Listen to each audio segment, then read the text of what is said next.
Ante, jeste li spremni? Jesam. Slušam ponudu. 38 eura. 38 eura. Prihvaćamo. Snježana? 35. 35 eura. Željko? 32. 32 i Stanja? 50. Točna cijena ovog proizvoda je, motali su se svi oko točnog iznosa, ali niko nije bio u euro točan, 36 eura. Snježana je najbliža.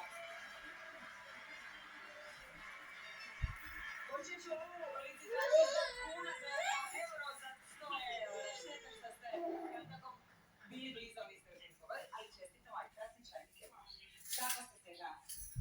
Čekate cijelu emisiju da prođete ovu licitaciju. I konačno ste tu. Jeste spremni za igru?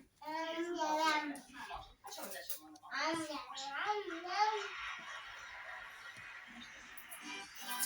Snježana, igrate igru koju ste